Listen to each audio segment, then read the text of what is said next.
in taking the right decision, I take decision and make it right।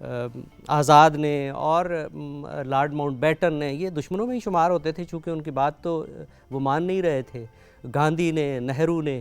تو آپ دیکھتے ہیں کہ ان کے ہاں قائد اعظم کی شخصیت کے بارے میں کس قدر خوبصورت باتیں ہیں، اور لگتا یہ ہے کہ قائد اعظم کے بارے میں کوئی ایک بھی قابل ذکر الزام ہمیں تاریخ میں نہیں ملتا. آج کل کے جو بچے ہیں وہ کیا ریلیٹ کرتے ہیں آپ کے خیال میں، کیونکہ آپ نوجوانوں کے ساتھ بھی آپ کا اٹھنا بیٹھنا ہے، آپ ان کے ساتھ کام کرتے ہیں، کیا یا وہ کہتے ہیں کہ ہاں نہیں، جناح کی شخصیت بہت قداور، بہت زبردست، ایک تاریخی ہمارے بابائے قوم، لیکن آج کی ریالٹی تو ڈاکٹر صاحب بڑی فرق ہے. آج کیا ایسی سوچ بھی ہے ہمارے نوجوانوں؟ یہ اصل میں اس صورت میں ہوتا ہے جب عہد انتشار ہو تو لوگ پھر اپنے جو ماڈلز ہوتے ہیں، جو مثالیے ہوتے ہیں، جو ہیروز ہوتے ہیں، ان کو ڈسٹارٹ شکل میں دیکھنا شروع کر دیتے ہیں. لیکن قائد اعظم کی شخصیت ایک تو تاریخ کے بہت یعنی قدیم زمانے سے تعلق نہیں رکھتی، ایک بات. دوسرا یہ کہ عملی طور پہ انہوں نے عہد زوال میں مسلمانوں کو دو قوموں کے نرغے سے بچا کے آزادی دلائی تھی. تو یہ جو آج کا نوجوان ہے یہ بڑے قریب سے دیکھ رہا ہے کہ یہ ایک نحیف سا آدمی، ایک نزار سا آدمی، ایک کمزور سا آدمی جو ہے وہ جدوجہد اور اپنے اصولوں کی بنیاد پر ایک ایسی منزل حاصل کر لیتا ہے کہ جو دنیا کی قوموں میں بہت ہی بے مثال اور اچھوتی ہے. انہوں نے ایک ایسی قوم کو آزادی دلائی ہے کہ جو صدیوں سے عہد زوال سے گزر رہی تھی، اور ایک تو باہر سے آنے والے جو انگریز ہیں ان کے ظلم و ستم کا شکار تھی، اور ایک مقامی طور پر جو اکثریت تھی اس کے ظلم و ستم کا بھی شکار تھی. تو یہ جو نئی نسل ہے یہ بڑے قریب سے دیکھ رہی ہے. میں سمجھتا ہوں کہ ہم سمجھانے والوں نے درست طور پہ اپنے ہیروز کو سمجھایا نہیں ان کے بارے میں. ہم بہت جذباتی رہے، اور ہم جذباتی اور چھوٹی چھوٹی باتیں کرتے رہے، چھوٹے ٹکڑوں میں بٹ گئے. ہم پنجابی رہے، ہم بلوچی رہے، ہم سندھی رہے، لیکن ہم اس طرح سے پاکستانی نہیں بنے جس طرح سے قائد اعظم نے پاکستانی ہمیں دیکھنا چاہا تھا.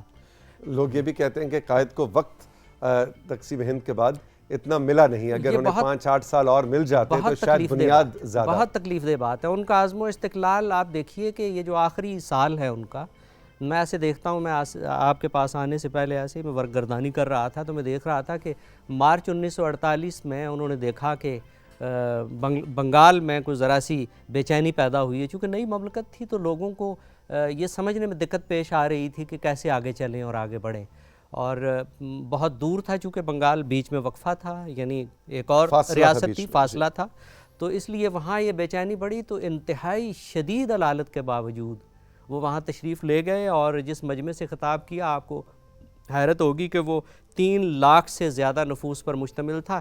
یہ آج کل اس زمانے میں کہ جب لوگوں کی تعداد بھی اتنی زیادہ نہیں تھی اور ذرائع رسل و رسائل بھی اتنے زیادہ نہیں تھے، تو قائد اعظم کو دیکھنے کے لیے وہاں تشریف لائے لوگ، اور انہوں نے جب وہاں خطاب کیا تو وہ ساری جو بے چینی تھی وہ رفع ہو گئی. پھر اس کے بعد وہ اگلے مہینے اس شدید بیماری کے باوجود انہوں نے دیکھا کہ کے پی میں یہ جو آپ کا ہے صوبہ سرحد اس وقت کہلاتا تھا، اور بلوچستان، وہاں بھی ہلکی سی بے چینی کی لہر، چونکہ دشمن مسلسل لگے ہوئے تھے نا کہ کسی طرح سے انہیں توڑا جائے. تو انہوں نے پشاور وہ تشریف لائے اور وہاں خطاب کیا. پشاور کی تاریخ میں 3 لاکھ کا اتنا بڑا مجمع، 3 لاکھ سے زیادہ کا مجمع تھا وہاں بھی. اتنا بڑا مجمع شاید ہی کے پی کا صوبہ کبھی پھر دکھا سکا ہو کہ قائد اعظم نے جس سے خطاب کیا. پھر اس کے بعد وہ جون میں فوراً کوئٹہ چلے گئے اور وہاں ایک بہت بھرپور خطاب کیا. یہ دیکھیے یہ ان کی زندگی کا آخری سال ہے، آخری سال ہے، اور مسلسل جو ہے وہ ایکٹیو ہیں، حالانکہ ایکٹیو ہیں، وہ سفر اپنی کے قابل منزل پا نہیں چکے تھے، اور جی سفر کے قابل بھی نہیں تھے وہ. یعنی ڈاکٹرز انہیں منع کر رہے تھے کہ آپ سفر نہ کریں. بیچ میں اس میں سے کچھ عرصہ وہ زیارت گئے، کچھ عرصہ انہوں نے ریسٹ کیا جب بہت زیادہ دباؤ بڑھا لوگوں کا. بیماری بھی ایسی تھی بیماری جو کہ آسان جنگ، لیکن واپس آ کے پھر وہی کام شروع کر دیا، تائیں کہ پھر انہیں اصل میں آخری بار زیارت جانا پڑا. وہی بات ہے کہ ان کی منزل پاکستان بنانا نہیں تھا، ان کی منزل تھی پاکستان بنانے کے بعد اس قوم کو بنیاد کو مضبوط کرنا، جس کا شاید انہیں اگر تو وہ سیاستدان ہوتے تو ملک بنانے کے بعد وہ تعریف کے ڈھونگرے برسائے جاتے، جشن منائے جاتے، لیکن وہ تھے اسٹیٹس مین. وہ اس قوم کا مستقبل بھی دیکھ رہے تھے نا کہ مستقبل میں اس قوم کی تعمیر و تشکیل کیسے ہونی ہے. تو میرا یہ خیال ہے، جیسے ابھی آپ نے سوال کیا، کہ نوجوانوں کو اب بھی قائد اعظم اور علامہ اقبال جیسے بڑے جو عبقری ہیں، جو بڑے نابغے ہیں، انہی کی جانب دیکھنا چاہیے. انہی کا جو فکر و فلسفہ ہے ہمیں اس ملک کو متحد رکھنے میں اور اس کو مسائل سے نکالنے میں مددگار ہو سکتا ہے۔ جو یہ ہمارے مثالیے ہیں، انہوں نے ہمیں ایسا کر کے دکھایا ہے کہ جو ناممکن تھا، اور اب تو ناممکن بھی نہیں، اب تو ملک ہمارا اپنا ہے۔ میں ویسے کبھی کبھی سوچتا ہوں کہ جناح ڈاکٹر صاحب آپ کی اور میری نسل سے اتنے خوش نہیں ہوں گے، لیکن جو نسل آگے آ رہی ہے، جو بھی بچہ آیا ہوا تھا عبداللہ، جو اس وقت کے ہماری جن زی جسے آپ کہتے ہیں، ملینیلز جو ہیں، جو اس وقت 20s میں ہیں یا اپنے لڑکپن میں ہیں، میرا خیال ہے کہ جناح اس نسل سے بہت خوش ہے، پتہ نہیں کہ مجھے خیال ہے۔ آپ کا خیال درست ہے۔ دراصل ہمارا کوئی زمانہ بھی ایسا نہیں گزرا کہ جس کے نوجوانوں سے قائد اعظم خوش نہیں ہوئے ہوں گے۔ آپ دیکھیں نا، آپ نے ہم سے تو نہیں ہوں گے، اس ملک کی یہ تو میں اس کی توثیق کر سکتا ہوں کہ ہم سے خوش نہیں ہوں گے۔ میں چونکہ آپ ہی کی نسل سے متعلق ہوں تو میں اس لیے پرزور تردید نہیں کروں گا، لیکن ہر زمانے میں اچھے نوجوان اور یعنی جن میں لیاقت اور جو ذہانت ہے وہ اس درجے کی رہی ہے کہ قائد اعظم اسے پسند ہی کر سکتے تھے۔ مثلا آپ نے دیکھا نا، آپ نے ایٹم بم تک بنا لیا، یہ کوئی آسان کام تو نہیں تھا نا، اور آپ چاروں طرف سے دشمنوں میں گھرے ہوئے ہونے کے باوجود آپ ہمیشہ مسائل کے گرداب میں سے ابھر کر نکلتے ہیں، اور پھر ایک نئی منزل کا تعین ہوتا ہے، جو کہ ہماری وہی منزل ہے جو بانیان پاکستان نے دی تھی۔ میں سمجھتا ہوں کہ جو نئی نسل ہے وہ یہ احساس رکھتی ہے کہ ہم بہت یعنی خراب حالات میں پیدا ہوئے ہیں، اور اس کی یہاں تک میں آپ سے اتفاق کروں گا کہ میں اور آپ ذمہ دار ہیں اس کے۔ اگر ہم نے اس ملک کے لیے وہ جدوجہد اس جذبے سے کی ہوتی جس جذبے سے بانیان پاکستان نے کی تھی، تو یقیناً یہ جو نئی نسل ہے یہ اس طرح کے خراب حالات سے دوچار نہ ہوتی۔ ابھی مجھ سے پہلے یہاں ایک خاتون تشریف فرما کی لڑکی تھی، شیزہ، تو اس نے جو آپ کو تصویر دکھائی ہے وہ یقیناً ہمیں ہلا دینے کے لیے کافی ہے کہ ہم سائنس اور ٹیکنالوجی کے ایسے دور میں داخل ہونے جا رہے ہیں جہاں ان نوجوانوں کے بغیر ہم داخل نہیں ہو سکیں گے، کیونکہ ہر لحظہ جو ہے اس کائنات کی تقدیر بدل رہی ہے۔ سائنس اور ٹیکنالوجی اس درجے پہ اتنی تیزی سے ترقی کر رہی ہے کہ میں نے اور آپ نے کبھی نہیں سوچا ہوگا اس سے پہلے۔ بالکل، میرا خیال ہے کہ جناح آج کا جناح کا پیغام بھی آج کل کے نوجوان نسل کے لیے بالکل بھی اینٹی ٹیکنالوجی نہیں ہوگا۔ ہو سکتا نہیں، کیونکہ وہ اس زمانے میں بھی دیکھیں نا، اپنے آپ سے 50 سال آگے کی سوچ تھی۔ ان کا لباس آپ دیکھ لیجئے، ان کا انداز بیان کتنا ماڈرن تھا۔ ایک چھوٹی سی مثال ہے کہ قائد اعظم کا وہ لباس دیکھیں اور ان کی جدت دیکھیں، اور اس کے بعد وہ اصول پسند اتنے ہیں کہ مثلا پاکستان بن گیا تو اس کے بعد آپ نے انہیں شلوار قمیض اور شیروانی کے بغیر نہیں دیکھا ہوگا۔ عزم و استقلال آپ نے دیکھے نا، وہ جو ٹوپی انہوں نے پہنی وہ ہماری جناح کیپ ہو گئی، اور یعنی مطلب جو چیز ان سے مس کر گئی ہے نا وہ زندہ رہ گئی ہے۔ اور مثلا برطانیہ میں تھے تو آپ دیکھیں کہ انہوں نے خواتین کو ووٹ کا حق دلوانے کے لیے برطانیہ میں اس تحریک کا ساتھ دیا اور جدوجہد کی، وہ اتنے جدید تھے۔ کیسے ہو سکتا ہے کہ ماڈرن جو سائنسی ٹیکنالوجی ہے اس سے وہ انکار کرتے، اور سائنسی ٹیکنالوجی سے انکار کرنے والے یا اس سے دور رہنے والی قومیں مر جاتی ہیں، وہ زندہ نہیں رہ سکتی۔ تو ہمیں اس جدید ٹیکنالوجی کے ساتھ رہنا ہے، اور اس کے لیے صرف ایک ہی امکان باقی رہ گیا ہے کہ نئی نسل جو ہے آپ اس کا ساتھ دیں، اور آپ اس کی یعنی اس کا سہارا بنیں اور ان کو سپورٹ کریں، تاکہ آپ نے دیکھا ہوگا دنیا بھر میں ہمارے جو پاکستانی بچے ہیں، جو طلباء و طالبات ہیں، کس قدر غیر معمولی ذہانت کا مظاہرہ کرتے ہیں۔ اکثر ہم اپنے پروگرام میں ذکر بھی کر رہے ہوتے ہیں، ایسے انوکھے کام وہ کیے چلے جا رہے ہیں کہ سر فخر سے بلند تو ہوتا ہی ہے، لیکن مستقبل پہ، ایک روشن مستقبل پہ ایمان بھی مضبوط ہوتا ہے کہ یار یہ بچے جو ہیں ہم سے بہتر پاکستان کو آگے لے کے جائیں۔ اقبال نے کہہ رکھا ہے نا، ذرا نم ہو تو یہ مٹی بہت زرخیز ہے ساقی۔ صرف یہ ہے کہ ہمیں ان کی حوصلہ افزائی کرنی ہے، ہمیں ان کو آگے بڑھانے کے لیے ہمیں تمام اپنے اختلافات جو ہیں انہیں بھلا کر آگے چلنا ہے۔ نئی نسل جو ہے وہ ہم سے مطالبہ کرتی ہے کہ ہم جو ماضی میں جس طرح سے غلط ڈگر پہ چلتے رہے ہیں ہم اسے چھوڑ دیں، ہم رجت پسندی کو چھوڑ دیں، ہم قدامت پسندی کے ان رویوں کو چھوڑ دیں کہ جس میں صرف نقصان ہوتا ہے، جس میں ہم تفرقوں میں بٹتے ہیں، جس میں ہم دوسری قوموں کے ساتھ صرف اناد پالتے ہیں۔